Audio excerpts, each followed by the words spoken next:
ना किसान मोदी से नाराज है, ना किसान बीजेपी से नाराज है। किसान नाराज है तुगलकी फरमान से। बीजेपी की सरकार जब से बनी है, बीजेपी ने कोई भी अगर बिल पास किया यहाँ पे लोकसभा से राज्यसभा से, उसका विरोध हमेशा से हुआ, चाहे वो धारा 370 हो, 3 तलाक हो, किसी भी चीज का।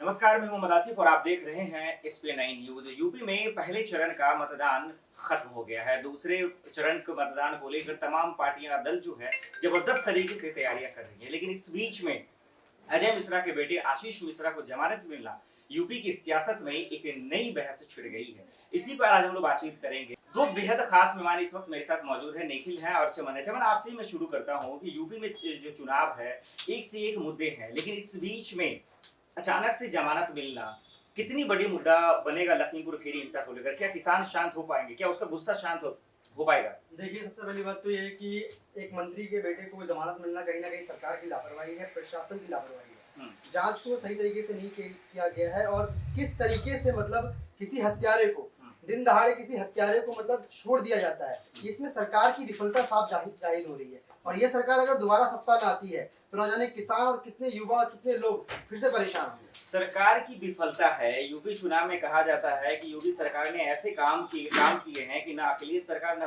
बसपा सरकार कभी नहीं किया। चमन कह रहे हैं कि सरकार की ये विफलता, आप किस तरह से देख रहे हैं? देखिए, यहाँ पे अगर आप ये कह रहे हो कि सरकार की विफलता, तो कहीं ना कहीं आप जो लॉ एंड ऑर्डर है इंडिया का, जो भारत का लॉ एंड ऑर्डर है, सुप्रीम कोर्ट और जो हाई कोर्ट होता है, उसके ऊपर आप सीधा सीधी सवाल उठा रहे हो। यानी कि आपको उनके ऊपर भरोसा नहीं है, उनके फैसलों के ऊपर भरोसा नहीं बिल्कुल, क्योंकि ये जो मामला है कहीं ना कहीं तो कोर्ट का मामला आ गया था, फिर उस पर भी भरोसा नहीं। और आप लोग को हमेशा सवाल पे भरोसा होता क्यों नहीं? देखिए, मामला इसलिए भरोसा नहीं क्योंकि हम सबने देखा है, हमने टीवी स्क्रीन पे देखा है कि किस तरह से गाड़ियों से किसानों को कुचला गया है, दिन दहाड़े मारा गया है। तो उसी का सजा मिला ना सर, उसी का सजा मिला है ना। मिला तो सर, किसी की मृत्यु का सजा आप कुछ दिन के लिए जेल में थोड़ी रख देंगे सर। देखिए जमन जी, ऐसे तो सपा के भी इतने नेता है जो क्रिमिनल रिकॉर्ड इनका है, वो अभी तक जेल के अंदर जो चुनाव लड़ रहे हैं, उसके बाद वो भी बाहर आते हैं, जमानत के बाहर आते हैं, फिर अंदर जाते हैं। तो इसमें आप विपक्ष और पक्ष में जो भी इस तरह का जो भी घटना करता है, इसको आप इलेक्शन से जोड़ करके मत देखिए कि इलेक्शन के टाइम पे ही बाहर है। हाँ, कोर्ट में गया, कोर्ट में फैसला हुआ, जज ने फैसला सुनाया, उसके बाद उनको जमानत मिला। अग्रिम जमानत नहीं मिला कि हाँ डायरेक्ट आप पुलिस आपको जेल में नहीं बंद की है, आप डायरेक्ट कोर्ट में जाकर अग्रिम जमानत ले लिए। आपको फैसला दिया गया, जेल में आप रहे हो, उसके बाद आपको जमानत मिला। यानी कहीं ना कहीं कोर्ट का ये फैसला है तभी। देखिए, सीधा सा इसमें यह है कि कोर्ट ने फैसला दिया, मानते हैं हम, कोर्ट के फैसले को हम लोग नकार नहीं रहे। कोर्ट सर्वोपरि होता है, कोर्ट के फैसले को मानते हैं। लेकिन आपने बोला कि और भी सरकारों में नेताओं ने आपराधिक मामले दर्ज हुए हैं, केस चल रहे हैं, लेकिन उन नेताओं का कोई ऐसा वीडियो वायरल हुआ है? उन नेताओं ने गाड़ी से वीडियो के अंदर क्या किसानों को कुचला है? जो किसान देश का अन्नदाता है, उन किसानों को मारा है? अगर ऐसा कोई वीडियो है तो आप पेश कीजिए।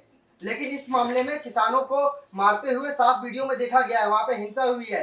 विपक्ष जब जाने की कोशिश करता है, विपक्ष को रोका जाता है। ये बीजेपी सरकार की लापरवाही है, दिन दहाड़े। ठीक है, तानाशाह सरकार चला रही है। तानाशाह अगर सरकार चला रही है तो पहले पीएम मोदी जो है 3 नए कृषि कानून वापस लेते हैं। उसके बाद जो है किसान कहा जाता है कि नाराज थे, अब जो है खुश हो जाएंगे। उसके बाद भी जो किसानों की जो नखरे हैं वो लगातार बढ़ते रहते हैं, एक से बढ़कर एक मांगे आने लगती हैं। तो आखिर किसान मोदी से नाराज है, उनकी पार्टी से नाराज है, या उनके सरकार से नाराज है?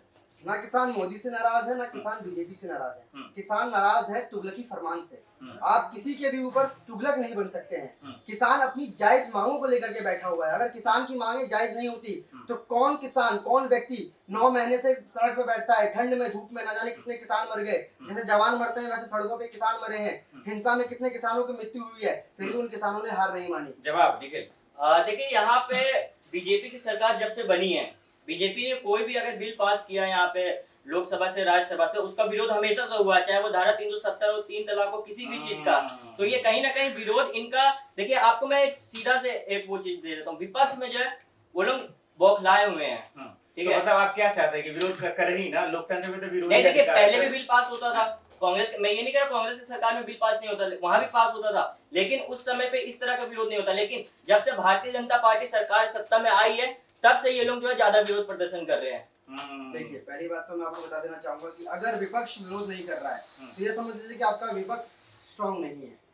संविधान ने विपक्ष को बनाया ही है विरोध करने के लिए, संविधान ने सरकार के विपरीत अरे तो बनाया है सर विपक्ष को, विरोध का लेकिन मतलब ये हुआ, विरोध कीजिए ना, विरोध के बहाने से ड्रामा मत नहीं, कीजिए ना। ड्रामा नहीं कर रहा है कोई, ड्रामा कहीं नहीं हो रहा है। देखिए इसमें आपको समझना पड़ेगा, समझना ये पड़ेगा। ड्रामा मैं इसलिए बोल रहा हूँ, लखीमपुर खीरी में सिर्फ किसान के साथ साथ क्या बीजेपी के कार्यकर्ता नहीं मारे गए थे क्या? उस पर आवाज कहाँ थी? मारे गए थे, लेकिन मारे गए थे तो हिंसा किसने किया था? हिंसक कौन हुए थे? कार्यकर्ता देखिए, खुद जाकर के हिंसक हुए थे। वहाँ ये पे आपको जो समझना आप पड़ेगा। इंसिडेंट बता रहे हो, उस इंसिडेंट से पहले वहाँ पे एक सरकारी जीप जला दी गई थी जो वहाँ आंदोलनकारी थे। उसको आप अगर कह रहे हैं कि साइलेंट प्रोटेस्ट था, तो आप वीडियो, आप खुद भी ये चीज देख लो कि उस वीडियो में पहले ट्रक जीप को जो है, सरकारी पुलिस जीप को जो है उसको जलाया गया था। ठीक है, ये हिंसा की बात हुई, लखीमपुर खीरी हिंसा। अब यूपी चुनाव पे बात करते हैं। पहले चरण का मतदान हो गया, दूसरे चरण में कौन पार्टी आगे कौन पीछे है, किसका काम बोल रहा है? देखिए काम बोलने की बात रही तो बीजेपी तो अपने तमाम एजेंडे दिखाती है कि हमने ये किया वो किया, लेकिन धरातल पर कुछ और ही तस्वीरें निखर कर सामने आती है। और जैसा योगी जी ने काम किया या नहीं किया? योगी जी ने दिमाग से काम किया है। दिमाग से क्या मतलब, वो क्या देहात से काम नहीं हुआ है क्या? देहात दिमाग से- क्या होता है? देखिए दिमाग से काम ये हुआ, मैंने कल भी अपने चर्चा में कहा था कि सरकार सड़कें बनाती है, योगी जी ने खड्डे भर दिए।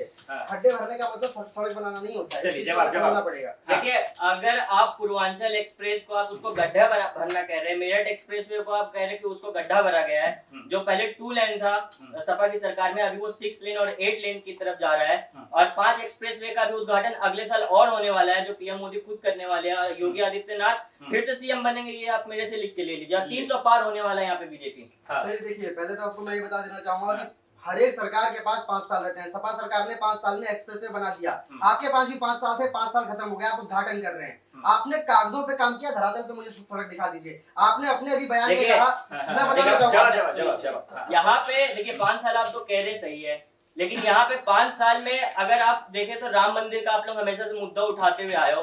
राम मंदिर का मुद्दा 5 साल का नहीं है, 20 साल का है, 25 साल का है, लेकिन उसको बीजेपी सरकार ने उठाया, उसके बदौलत अभी सरकार चल रही है उनकी। तो कहीं ना कहीं अगर आप रोड का पूर्वांचल एक्सप्रेस का जब वो उद्घाटन हो रहा था, तब अखिलेश यादव भी, मैं बताता हूँ निखिल जी के कहने का मतलब क्या है। निखिल जी के कहने का मतलब ये है कि बीजेपी फिर से धर्म की राजनीति कर रही है।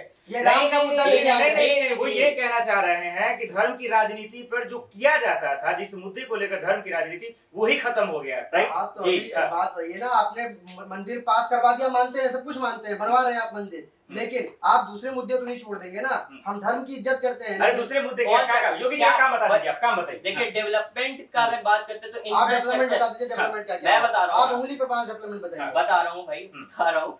यहाँ पे अगर आप बता रहे हैं, धमकी दे रहे हैं आप? नहीं, बता रहा हूँ, 5 डेवलपमेंट बता रहा हूँ। जो सपा सरकार अभी कह रही है कि 22 में 22 लाख रोजगार देंगे, उनका जब उनका सरकार था 22 लाख रोजगार क्यों नहीं दिया? योगी सरकार ने दिया है। भले 22 लाख रोजगार नहीं दिए, मतलब अखिलेश ने जो काम नहीं किया वो योगी का काम है। योगी का कामकाज है। डेवलपमेंट, इंफ्रास्ट्रक्चर और शिक्षा के क्षेत्र में हॉस्पिटल जो बनी है, एम्स बने हैं, शौचालय, राशन और उसके बाद जो प्रधानमंत्री का जो ग्रामीण योजना, आपने 5 कहा, 15 गिनाया। बताता हूँ, आपने कहा कि हमने 22 लाख में 22 लाख रोजगार दिए। बीजेपी सरकार का 2 साल से देश में बंदी चल रही है, 2 साल से कोरोना है, कोई स्कूल नहीं चल रहा, कोई रोजगार नहीं चल रहा, सरकारी कार्यालय ऑनलाइन चल रहे हैं। आपने रोजगार क्या दिया? रोजगार दिया तो फिर युवा सड़कों पर क्यों है? आप ये बताइए, युवा सड़कों पर क्यों घूम रहा है? आपने रोजगार दिया 22 लाख में, आपने 22 लाख। कोरोना से सिर्फ भारत ही देश प्रभावित नहीं हुआ है, बहुत सारे देश लेकिन और सारे देशों ने इस चीज को कंट्रोल किया है। और सारे आपने मुझे आप ये बताइए, आप यूपी की बात कर रहे हो जहां आपकी सरकार है कांग्रेस की, उसने कौन सा कोरोना काल में कितने युवाओं को रोजगार दिया है?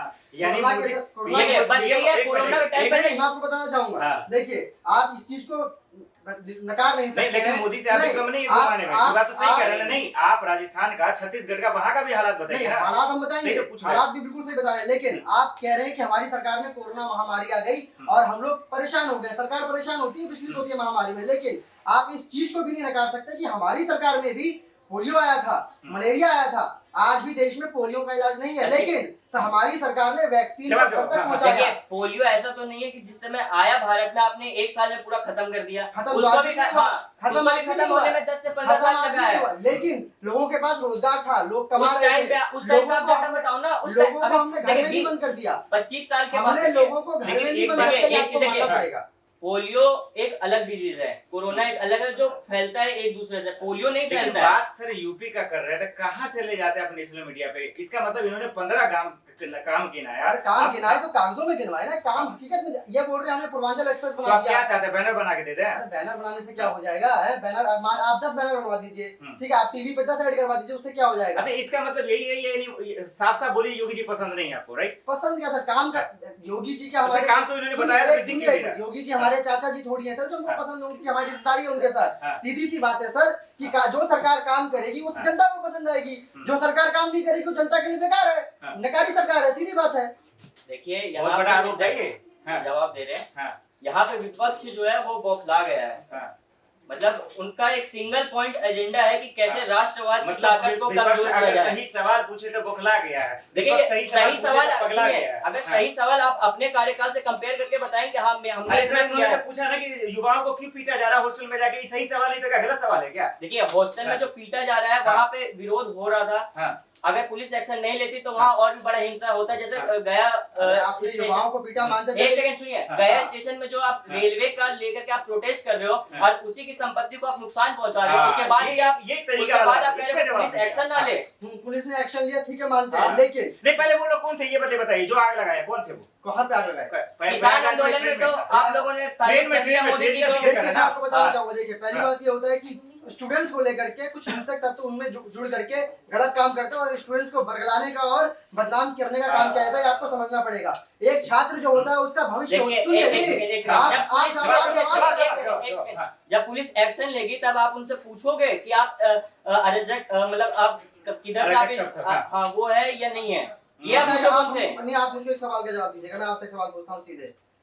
एक राज्य में बिहार में या उत्तर प्रदेश के अंदर कितनी पुलिस है? मैं कानून व्यवस्था की बात करता हूँ आपसे। हाँ, चलिए आखिरी की बात करो, चलिए सरकार जो देगी। ठीक है, जितनी पुलिस होगी उससे ज्यादा यूथ पावर होगा, उससे ज्यादा देखिए स्टूडेंट अगर नहीं, देखिए सुन लीजिए, सुनिए, अगर अगर आप स्टूडेंट अगर हिंसा करेगा हाँ। तो स्टूडेंट का काम हिंसा करना नहीं है, उसका काम है पढ़ाई करना। आप भी स्टूडेंट रहे होंगे, मैं भी कभी स्टूडेंट रहा था। हाँ। स्टूडेंट का काम कभी भी हिंसा करना नहीं अरे है। सर, आप प्रोटेस्ट स्टूडेंट को 2 देखिए साल से प्रोटेस्ट करना प्रोटेस्ट सबका करना हक है, संवैधानिक अधिकार है। अधिकार है, संविधान में लिखा है हमारे हाँ, हाँ। कि हमारा अधिकार है, लेकिन अधिकार का मतलब ये नहीं होता है कि मैं सरकारी संपत्ति को नुकसान पहुंचाऊं। मैं मैं हिंसक किसने चलाया सर, किसने चलाया, मौका किसने दिया? हिंसकों ने चलाया है। आप जांच तो कमेटी भाई बिठाइए, पता अगर कीजिए। उसमें स्टूडेंट भी है, अगर पुलिस एक्शन लेगी, आपको भी ये कहावत सुने होंगे कि गेहूं के साथ घुन भी पिसता है, हाँ। आप सुने हो या सर, नहीं? आप जांच कमेटी बिठाइए, आप जांच कमेटी आप एक चीज बिठाइए। बताइए, जांच कमेटी बैठाने का उसको आप लेकिन उसमें आप- कैसे कंट्रोल करोगे?